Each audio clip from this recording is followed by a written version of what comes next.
Hello, everyone. Welcome to another episode of the Skin Wellness Pro Show, the official podcast of the Nutritional Aesthetics Alliance. I'm Rachael Pontillo, president of the Nutritional Aesthetics Alliance. And with me today, as always, is our co host, education specialist, Tara Swagger. Hi, Tara. How are you? Hi, good. How are you? I am doing well. So it's been a little bit of a minute since we recorded our end of the year podcast. And, it's been crazy with the weather and holidays and all of that. But I think, we're still officially kind of in that new year, new you mode. Yeah, Happy New Year. Happy New Year to you too. And you know what that means. A lot of people are like, I'm going to do a detox. Mm, Are you hmm hearing that a lot in your practice? Are you getting questions about that? Yeah, and so detox is so shifted for me as a practitioner over the years. I think it means something different to everybody, Yeah. right? So, you get people that are like, what detox should I do? Meaning they want to implement something that is an active plan of some sort where they're detoxing. And where in my past and in my health journey and my practitioner journey, I have definitely utilized many of these different detoxes in my life. Um, from parasite cleansing Yeah. to juice cleansing and different types of things for detox, different kinds of supplement protocols. Um, I definitely see detox as a very different thing these days. And Yeah. so I usually have to find out what exactly they're asking for because it might not be the same as what I would want to recommend for them. And it's interesting because, you and I are close in age, and my understanding of detox and my desire for what I want to do for detox has also shifted. And I think you and I are very much on the same page with that. But, I also I've tried so many different, detoxes, with air quotes for those who are listening and not watching.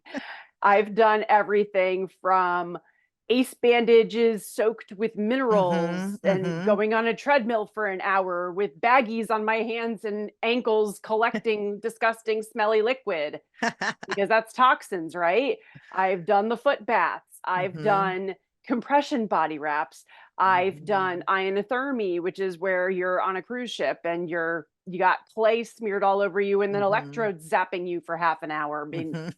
because then, that breaks up the toxins. Yeah. What else? Uh, Herbal blends with Yep. clay, Mhm. pectin that, make you poop a significant amount Yes, more than you've yes. ever pooped in the Yep. entire rest of your life, all in 5 days. Because that Mhm. that must be Mhm. good for you, right? And the Mhm. smoothies and the juices and the soups and the like I've done it all. Oh, yeah, the master Um, cleanse. I remember that one. oh I've yeah. done that. I did that one years ago too, yeah. Oh yeah. Nothing like a little lemon and cayenne to Yep. get things In going, the morning, yep. right? That's totally true, Oh yeah. my goodness. But, so why do you think people are attracted to these wacky ideas and these wacky schemes all in the name of detox? Well, I think it's interesting because I think the word detox, like I said, means something really different to everybody. And I think that people have this idea that they have to do something in order to move things out of their body, do something sort of drastic. Mm. And of course, the new year brings that on because in the new year, we want to like restart this whole year with something fresh, something new. Like it's a little bit mental, it's a little physical after the holidays because people have generally indulged in things that now make them feel like slugs. And Yeah. so ultimately, I think detox is attractive to people because it means that they're removing something and that's going to make them feel fresh and new. And for me as a practitioner now, I really make it clear to clients that your body is doing that all the time and that it's not a matter of, you know, taking on a 7-day plan or a 5-day protocol. It's not a matter of doing those things. It's a matter of simply going back to what your body just innately needs and that your body will detoxify itself naturally. If we didn't do that on a regular basis, I can't even imagine we wouldn't survive. No, we would we would literally like get we'd be like we would be septic and Yes, yes. So yeah, there's just So the no biggest way. piece is that people need to recognize that their body's already detoxing. Their body's Right. already detoxing and they need to just shift the perspective on nourishing their bodies so the detoxification pathways are working really, really well. And that's it. It's not about taking a bunch of drinks. It's not about doing all those things. It's simply about nourishing your biology so that the function actually happens in a way that supports your natural detoxification pathways to work appropriately. So I still use the word detox when I teach classes. I still say detox, but I often do it with my own personal like caveat to people because I know that when I say detox, they think one thing and I'm thinking something else. And so I always want to make sure that they know that it's not because doing a detox is specifically about a protocol that's going to flush out all your things, you know. Um, and while I'm certain that there are some plans and programs that are necessary for people out there when they're working with a doctor or specialist or something that might be particular to them, which is good, it's just not something that generally people need to do. Um, Drinking more water, well mineralized, hydrating yourself is a perfect way to help your body and open up its detoxification pathways.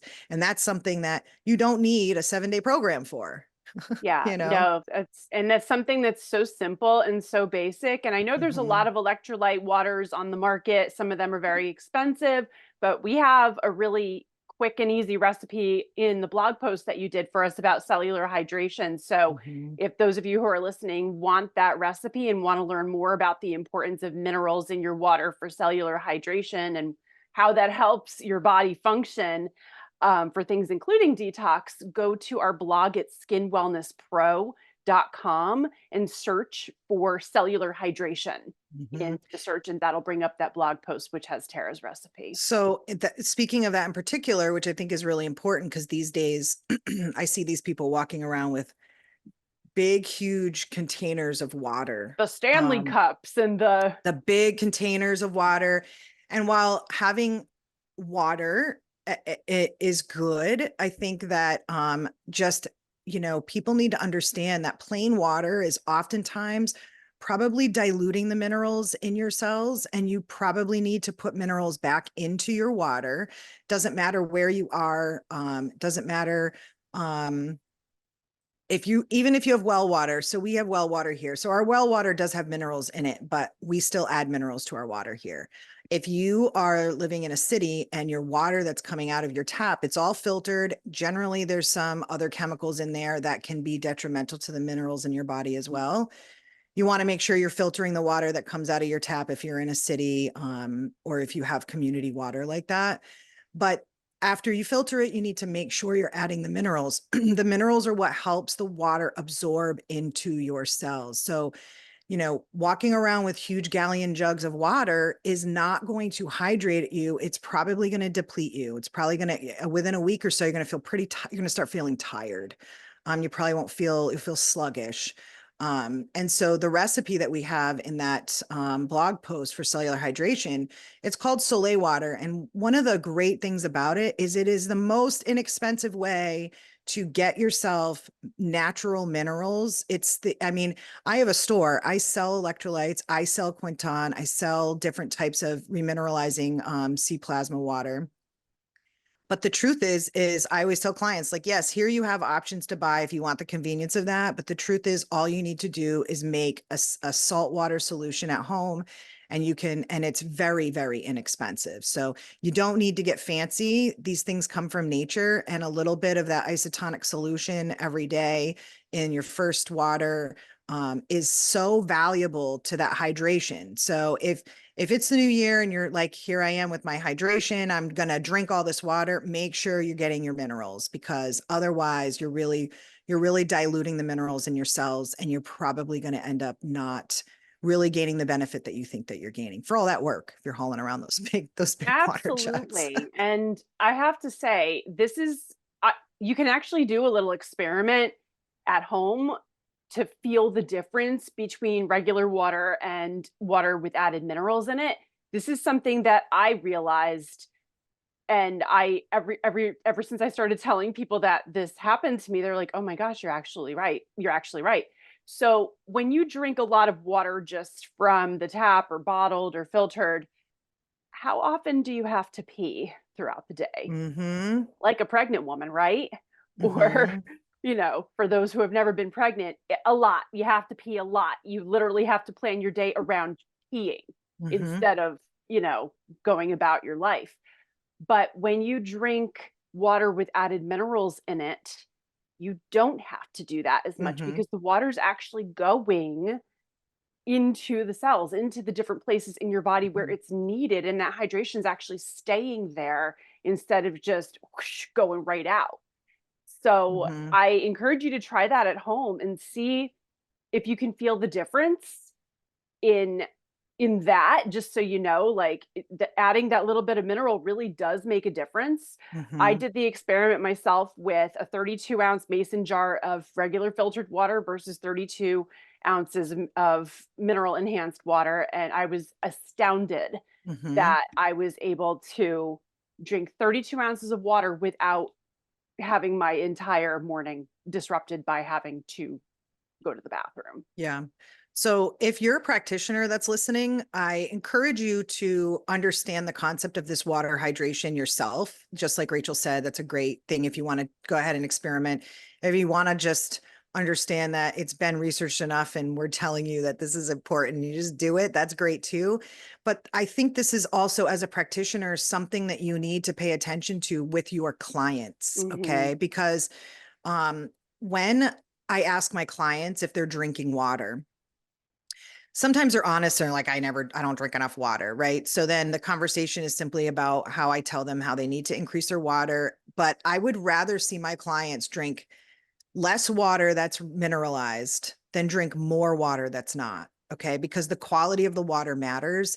And so if my client tells me they drink a lot of water and I say, oh, okay. And do you go to the bathroom a lot? They're like, yeah, this right now I'm going to the bathroom all the time. That lets me know that they're not getting enough minerals. So as a practitioner, I think it's important that you understand the hydration concept because it's basic. I know I'm saturated in the wellness world with a lot of biohacking, a lot of great cool stuff that we can do to enhance our health. But the truth is, if we're not tapping into that water correctly, we're missing a big piece of the pie. So you can do all kinds of things. You can do your supplements, you can do red light therapy, you can do all these wonderful things, but you need to make sure that the water you're drinking has value to your cells. And if it doesn't, then you're missing a piece.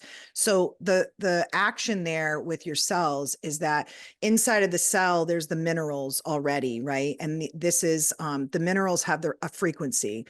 They come from the earth, they carry a frequency. When that extracellular water comes into the space, if it doesn't have minerals, the frequency doesn't speak to the frequency outside of the cell to pull the water in. And so this is why it's so important to have mineralized water.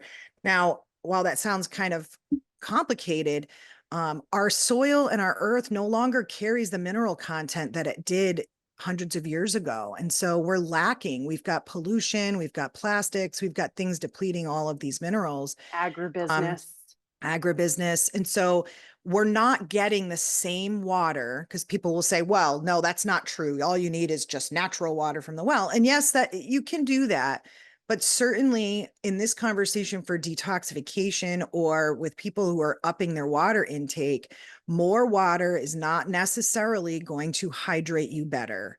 And I would say in most cases it doesn't. So the other thing to look for, and I think we probably have a whole nother podcast on our hands because I love talking about water, I is know. when you buy water, here's another thing. You want to buy spring water. When you go to the store, there's multiple different kinds of water. And people are like, there is? And I'm like, yes, there is. You got to Even look. So gluten-free water I according to the know, right? grocery store. Can you imagine the marketing of that, right? So if you are purchasing water, maybe where you live, you're better off purchasing water because you just have town water or whatever. So you want to pick spring water. So spring water means it comes from the earth. It comes from a spring. It's generally going to carry a natural mineral content on its own.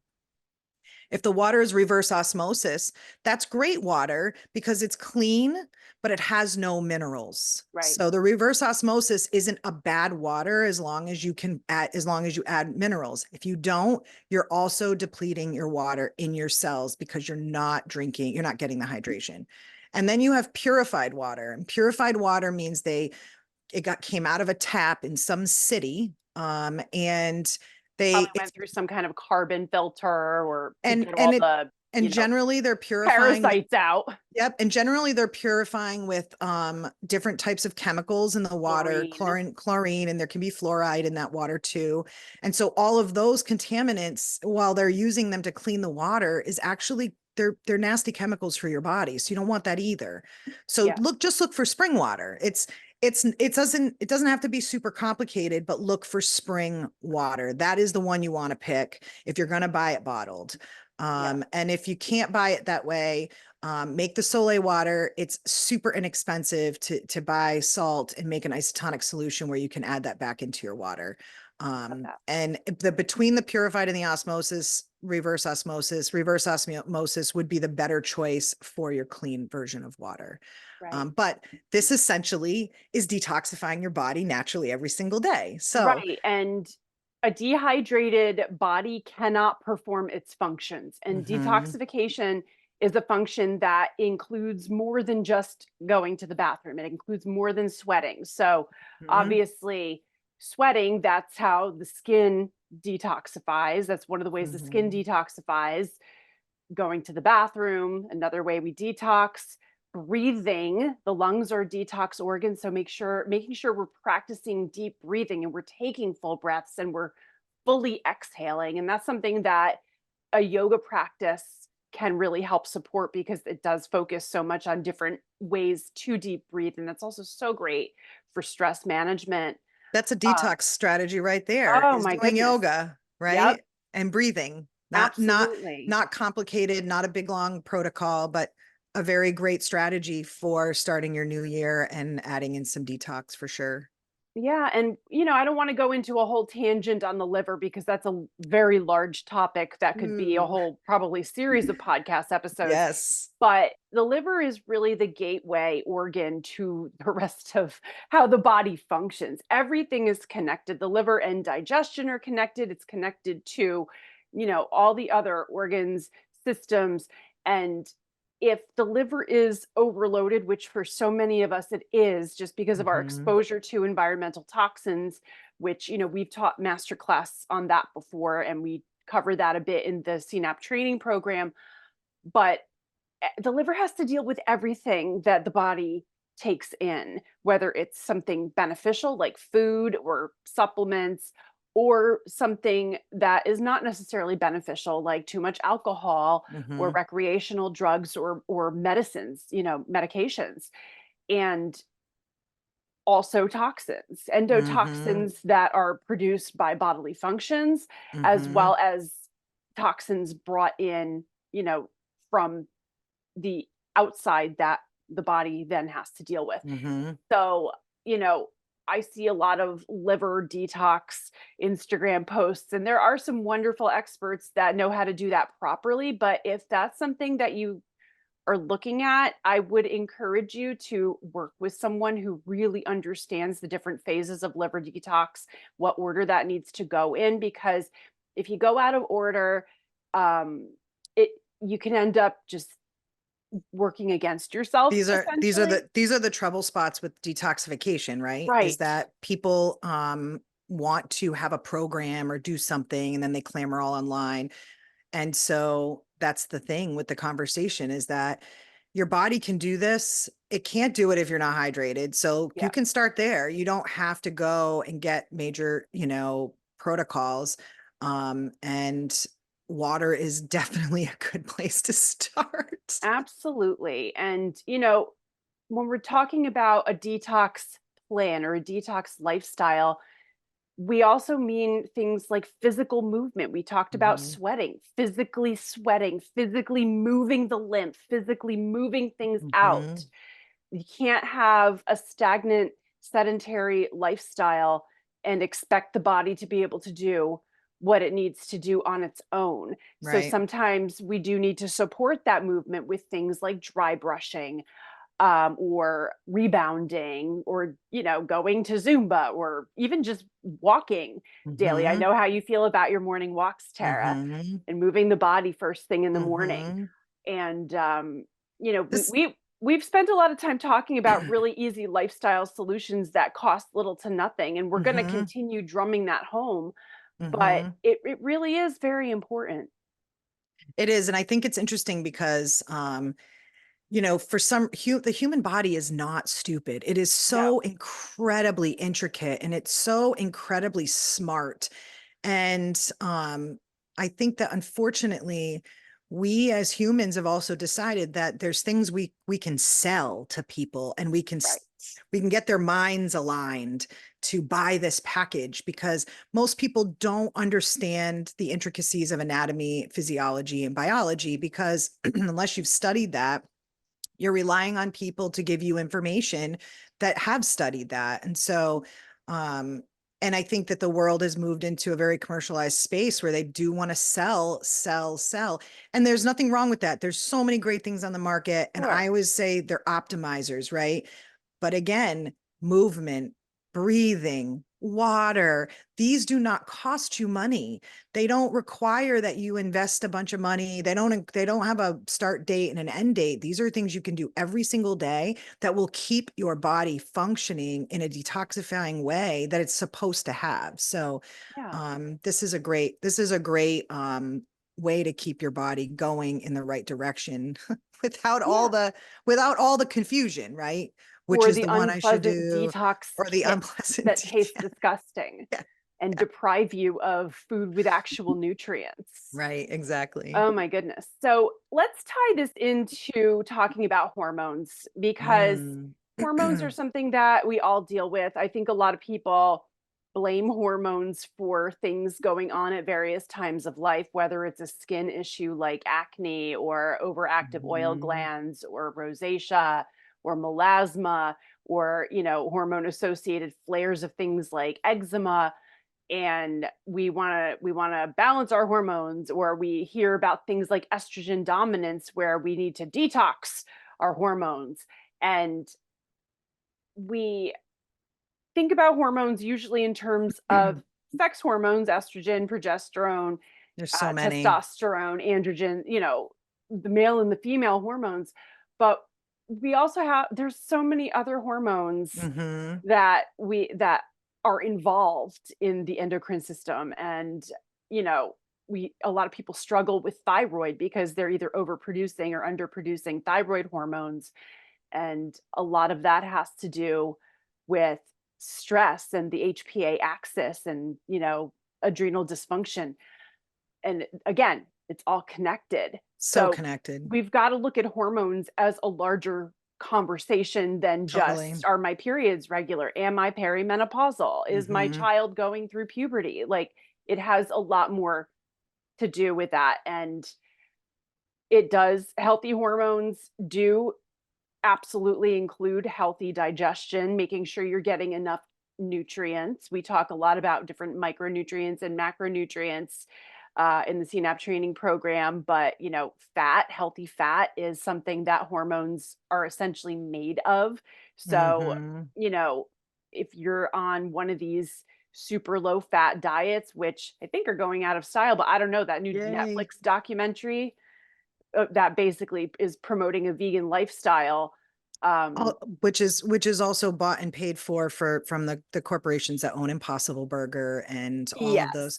We won't dive into that conversation now, Well, I but think we can scratch the surface a little bit, because Impossible Burger and other vegan foods, those are made with usually soy products, which is Mhm. an estrogenic food. Not to mention the list of chemicals on those products. So it goes back to the most simplest thing, right? That we've already talked about, right? The basics of water. We need simple food that Real food. that comes from nature. And so unfortunately, I've had some clients come in because I in my practice, I really do talk about an animal-based diet as being the most biologically compatible for the human body. And certainly in the conversation of hormones, this plays a huge role. And I think that the people that are suffering from some of the most strife in hormonal malfunction is definitely coming from people who are not eating enough animal-based products and are filling their diets with a lot more of Fake processed foods. foods, fake foods, vegetarian, vegan options Yeah. that are already pre-made.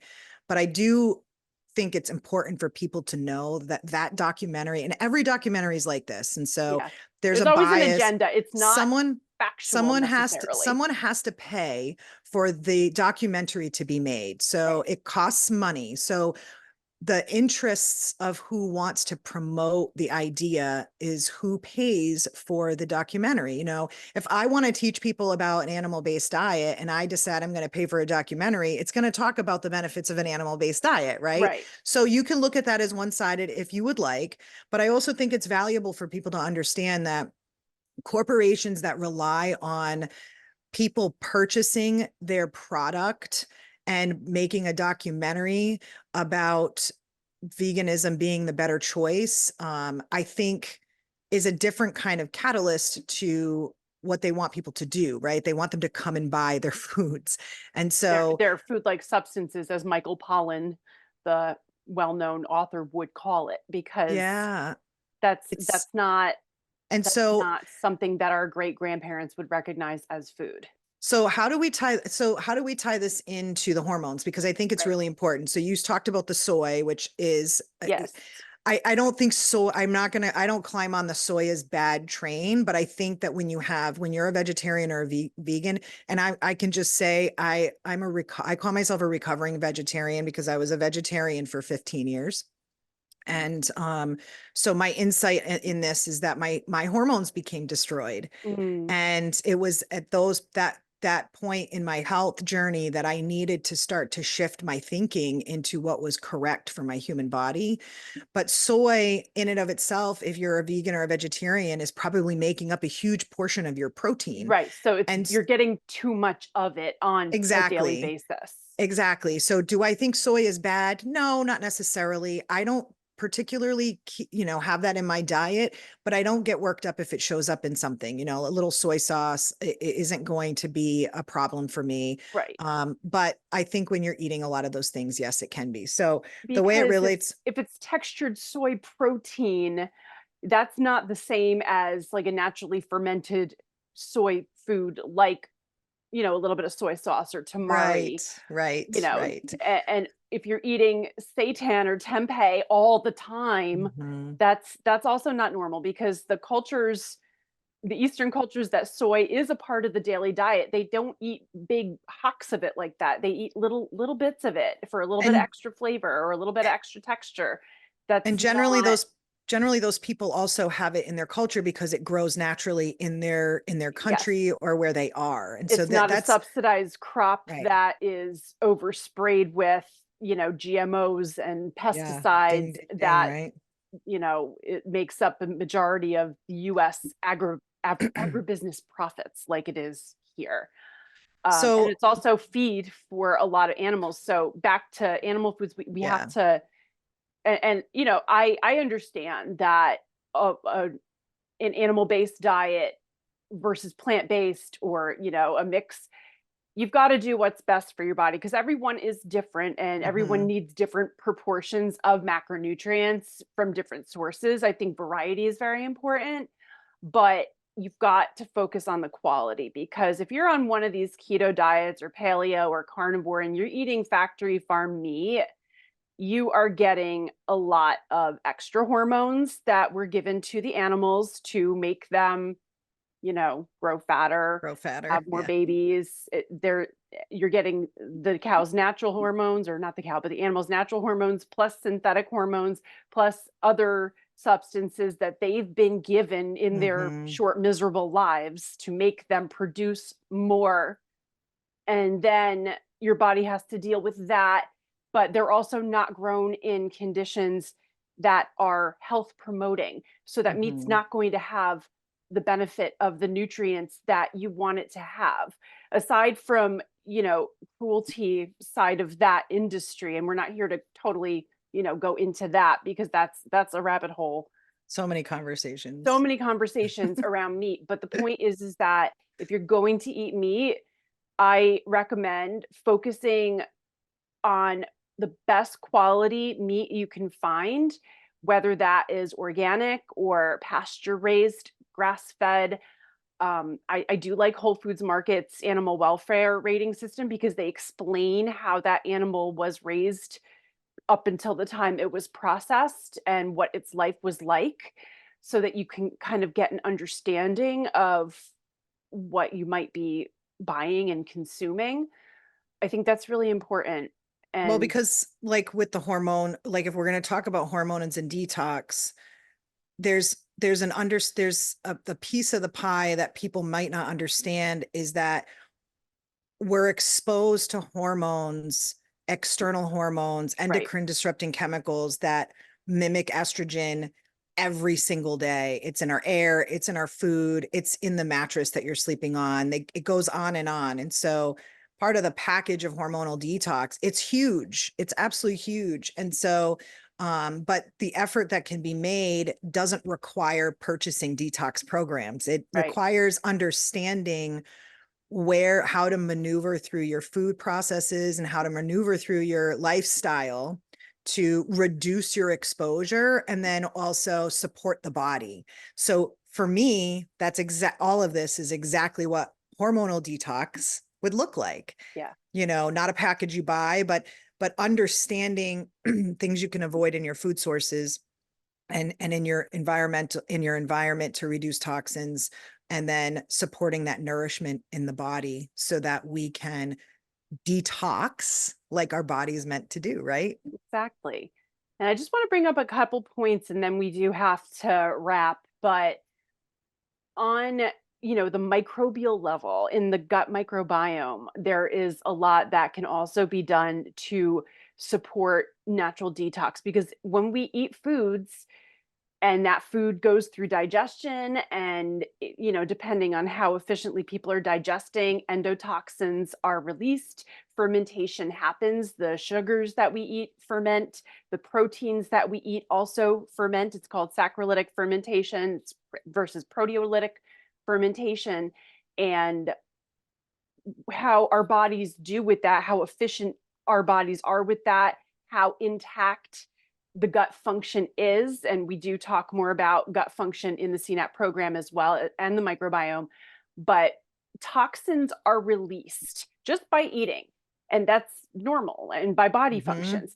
Mm-hmm. But if we have a problem like leaky gut, which means that the gut lining, the mucosa that protects it, has degraded because there's too much eating away at it. Usually, mucus degrading bacteria, which happen from too much die off of gram negative bacteria. It releases toxins that eats away at the mucus, which then barrages the epithelial lining on the gut wall, which causes the junctions to loosen up, become inflamed, and then essentially all the toxins can break through, plus undigested food particles and even beneficial microbes that are, they belong in the microbiome, they can break through also. And when that happens, these substances enter into general circulation, which creates an overall inflamed state. Mm-hmm. So when we have that inflammation and we have that increase of toxins systemically, they actually show up in blood tests. That is something that also interferes with quote unquote detox and also hormone function, because there's a significant relationship between the health of the microbiome and hormone function, hormone production, hormone function.